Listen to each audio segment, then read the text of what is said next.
Ciao ragazzi e bentornati, oggi andiamo avanti a parlare di macchinette e lo facciamo con la Seawolf Hybrid della Vlad Blood, ma prima...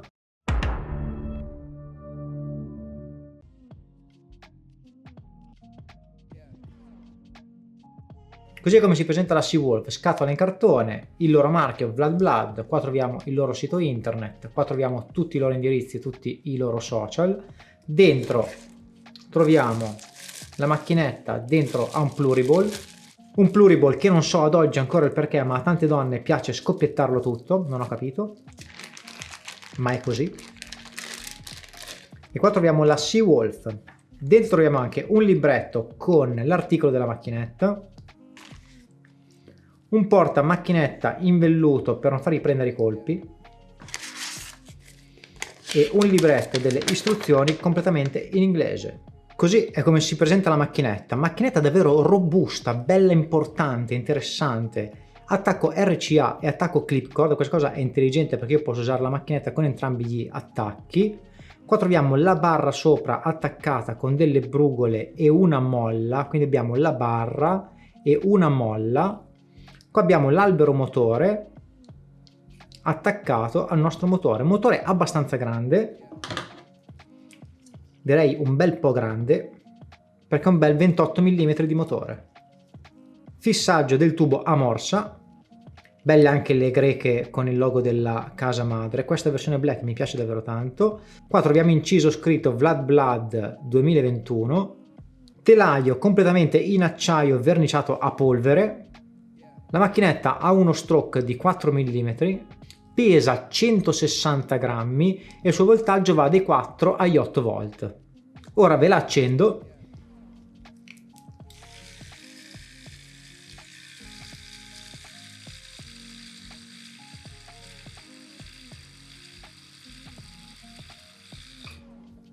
Proviamo a montargli un ago.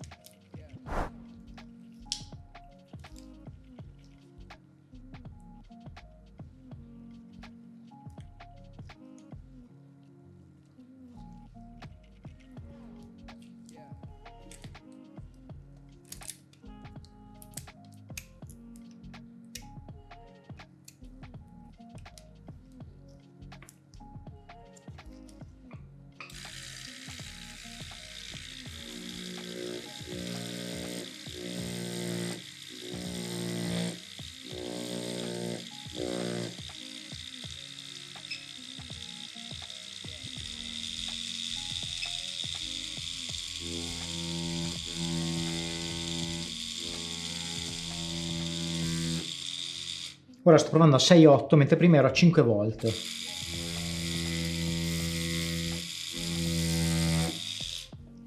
Questa era la Seawolf da vicino e ora vi dico che cosa ne penso.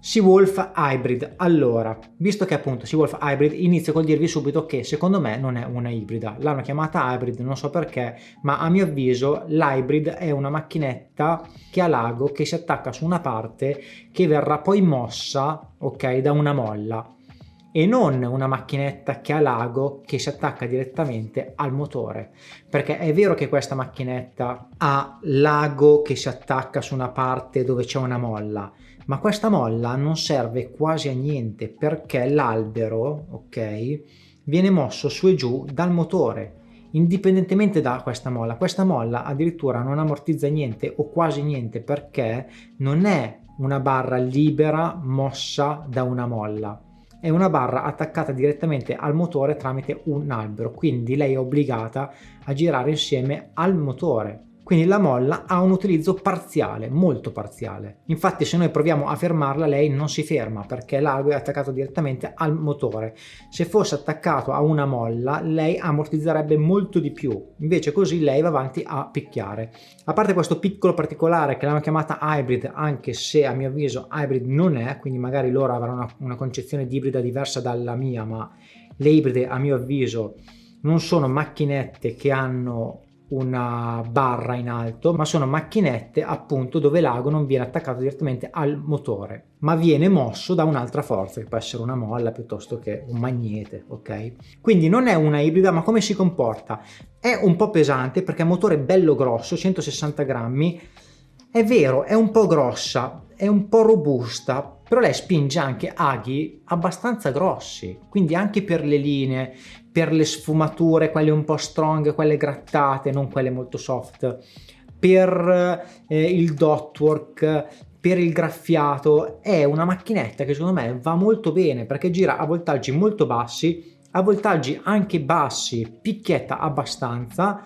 Quando si vuole invece spingere aghi davvero grossi bisogna salire un po' con i volt, però lei spinge davvero bene, con le cartucce, con gli aghi normali, lei spinge davvero bene, non è una spinta però secca, perché questa molla un po' ammortizza qualcosa, quindi non è proprio secca, lei è abbastanza morbida ma penetra davvero davvero bene. Quindi a parte il peso e a parte che vibra un po', il vibrare è dovuto appunto a questa molla qui, ma questo tutte le macchinette che hanno una molla vibreranno di più che non una macchina con delle parti meccaniche fisse, perché la molla crea delle vibrazioni, quindi vibra un pochino, pesicchia un pochino, ma spinge e traccia davvero bene, sfuma magari grattando davvero bene, e per il colore solido è molto buona, è molto buona. Forse ecco, per gli stili magari velati non è il massimo, in primis perché lei è abbastanza aggressiva e come seconda cosa perché è un 4 mm, quindi magari è un po' troppo lunga come corsa, però per le linee piccole, per le linee grosse, per il colore pieno e per le spazzolate questa è un'ottima macchina. Se non vi dà disturbo il peso, sembra di avere in mano una piccola bobina perché è un po' pesantuccia, vibra un po', spinge un bel po', quindi il feeling che si ha è appunto di una piccola bobina, a differenza che però con questa noi possiamo montargli anche le cartucce, perché è appunto una rotativa e quindi non soffre del cambiamento di aghi, lei picchia sempre uguale, mentre una bobina, visto che è una macchinetta che si setta, solitamente non va bene per le cartucce o comunque non è la morte sua, anche se qualcuno le usa, a mio avviso non è il massimo. Prezzo molto interessante perché lei viene 280 euro più IVA, e 280 euro per una macchinetta di questa qualità sono davvero pochissime. Lei è molto buona e costa davvero, non dico pochissimo, ma ha un buon prezzo. Quindi Vlad Blood Hybrid, anche se Hybrid non è, promossa, super promossa, una bella macchina, mi sono trovato bene a spingere soprattutto il colore solido e anche a tracciarci, devo dire che è una buona macchina a un ottimo prezzo. Questa era la Vlad Blood, se volete comprarla, se siete interessati vi lascio qua sotto il link dove andarla ad acquistare sul sito di Body Supply. Se vi è piaciuto il video mettete un like, commentate qua sotto, fatemi sapere se ce l'avete, se non ce l'avete, se volete comprarla, se vi piace il marchio, quello che volete, cerchiamo di avere uno scambio. Iscrivetevi al canale perché è importante per la sua crescita e per non perdere i prossimi video. Se avete domande da farmi o volete consigli magari tecnici su macchinette o sul tattoo in generale, potete farmele quando sono live. Qua sotto vi lascio anche il link del mio canale Twitch dove mi trovate in live diversi giorni alla settimana. Per oggi non mi rimane che ringraziarvi, ciao e alla prossima!